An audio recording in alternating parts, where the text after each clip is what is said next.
All right, let's go ahead and get started. So good morning, everybody. Good morning. You guys should be able to see my screen. You also should be able to see or hear me here in the room. But I'm also out on YouTube. If you guys are away and need to check out YouTube, just remember on YouTube it's like a 15 or 11-second delay. Um, Not a lot of people talk about that, but there's a delay there. Right now, price has moved up from our demand zone. We missed it by like a point or so yesterday. Went long last night, and we'll show you that on Thinkorswim, just so that you guys can see. Boom, this right here.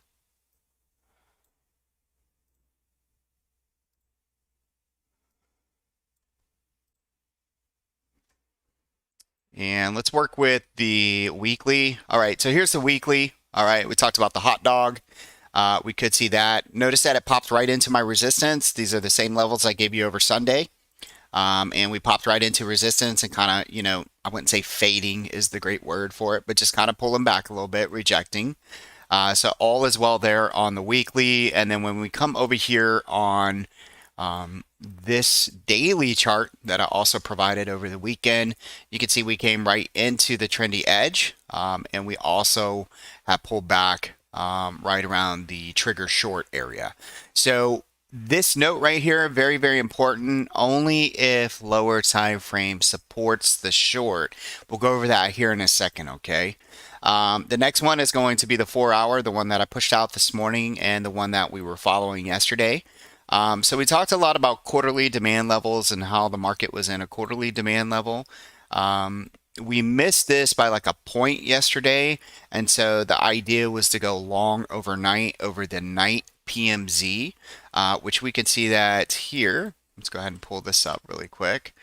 I'll take you to your 5-minute, and that's what this yellow level is here. So this is your night PMZ. So taking the longs over this provided points several times. And then you can see the last one here, it flushed the PMZ. Once it went bid above, the candle is so big that it actually looks like it's part of this Fibonacci box, which is really interesting, right? Let's take it off, and that's what it looks like right there. Now, in any normal trading routine, if we were, any kind of chaotic candle like this is obviously on a short time frame, very oversold. Price left too quickly here, so we get what's called an imbalance. That doesn't mean that price has to come all the way back down and test that. Sometimes it can, the probabilities are there. But what we want to do is just concentrate on the levels that we have. Notice this trendy edge. We came right up into that. That is definitely a target.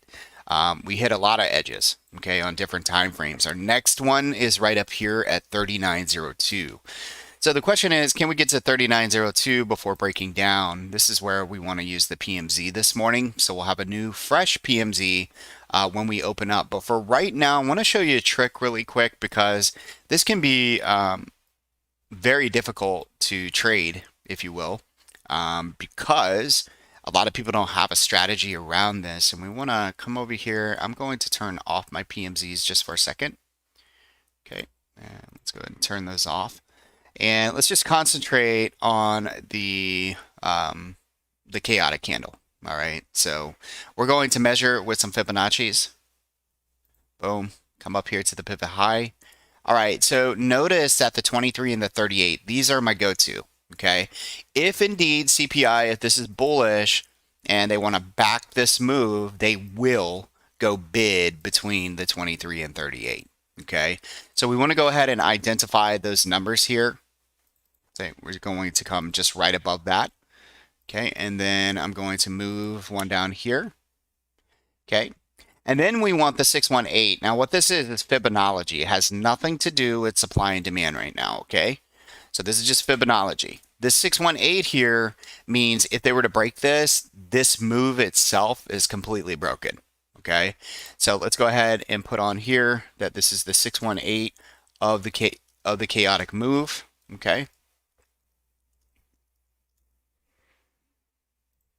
And let's go ahead and move that so you can see it just like that. And this area in here is an entry on reclaim if we were to get it. So let's go ahead and create that. Now, everybody knows, so for ES futures, this is, what I use for my portfolio, meaning we are net long coming into today. Matter of fact, I had zero put positions on, um, which, I'm pretty happy about. And for anybody out there that was on the short side for some reason, if you were net short, come and check us out. Really. I mean, you really should come check us out because whoever told you to get on the put side probably not reading the market very well. Let's go ahead and do a entry. So we're going to do that. And so it's going to say entry on reclaim. Okay. So what we're looking for is if price comes down to here, I have a strategy where I'm using TTM Squeeze Pro. And that TTM Squeeze Pro, I'll be watching that on a smaller time frame. Okay, so again, on a smaller time frame. So once we pull back into here, I'm looking at it from a 5 and 3 minute. What I'm looking for, in most cases, what will happen is we should start to go dark blue up here. That could happen. And so this will start looking like this, right? And starts breaking down. And it may even go red, but I'm looking for yellow bars in here. Okay, yellow bars. That's what I'd be looking for in there. Up and over this trendy edge, folks. Again, like I said, your targets for right now are going to be these trendy edges here. So we're going to place that up there. And you can see that's around 39.02. Okay. And this is what this looks like on TradingView. So I just want to give you that blueprint really quick. Let's go ahead and put this in the room. All right. And I'll put this in the futures room. So just give me 1 second here. This is it's very difficult to buy a big gap up like this, but if you have a strategy around it, it doesn't have to be too difficult, folks. Okay. So that's what we have on the ES futures. You could do that same thing with your NASDAQ or your Dow Jones and so forth. Last night I did a consult and the Dow Jones is funny before we got off the call. The Dow Jones, I said, looked like it could move another 2,000 points. So to expect a 200-point move on the ES futures. A lot of people don't know those ratios, but typically your ES is going to run about 10% of the Dow. So basically, if the Dow's up 1,000, right, then you're looking for 100 points. And then looking at supply and demand, I can gauge how far the Dow Jones has to go until it hits supply. So last night I found that it was 2,000 points, and therefore the ES futures could run 200 points. And the 200 points on the ES futures was like perfect because it runs us right into a monthly inside and down, which is right where this red line is. Okay. So sorry about all the lines, but for right now, the inside and down formation is there, and that's where it's showing us it can run into. Okay. All right, let's get back over to Thinkorswim so you guys can see what that looks like here. And again, very close to demand. Found this area on a lower time frame. We had the catalyst. We know that news or catalyst is just a reason to push price into supply or demand. We pushed through this supply. One thing that I want to note, guys, if you're trying to learn supply and demand, right here. Okay, notice how we just kind of flopped over. So for my supply and demand traders, remember when you're trying to gauge how important a zone is, let me give you two examples just really quick. You can have, stuff that looks like this. Okay. And this could be a zone in here, right? Let's do that. That could be a zone. But then we have a look in the market that looks something like this. Okay. This right here is a strong supply zone. This right here is a weaker supply zone. Reverse those and you have the same thing for demand. Okay. So you want to be gauging your zones. And this guy right here is pretty slow. There's not a big move from here. What do big moves look like? This, this on an inside and up, right? Inside and up, very strong. So again, very weak move. Bulls push right through it.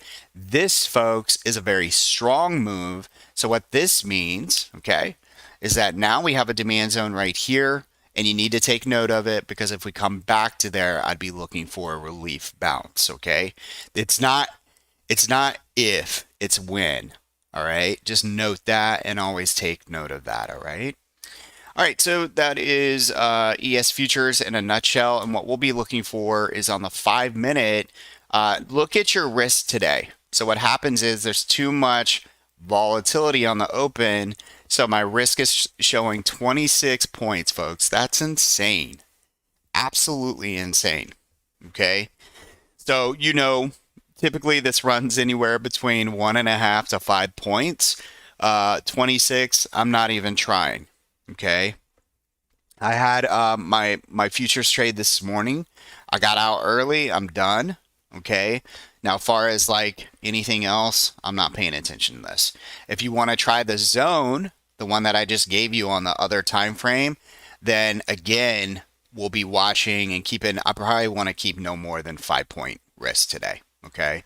The risk is 26. That's not okay. Not for me, anyways. All right. All right, next thing I want to show you is the neutral strategy that we push out every weekend. All right, this is beautiful. We cannot deny that the levels do not work. Been doing this for many years. You can see here that we rejected. I think Melissa actually has SPY calls, folks, so you guys should be getting paid this morning. Notice that we came right down into neutral. I believe this was the same look as last week. Going long off of the neutral, paid off. And then here, neutral held. Okay, we hit T2 yesterday on the Qs. Check us out. We're hitting the 4-hour supply as we open up here.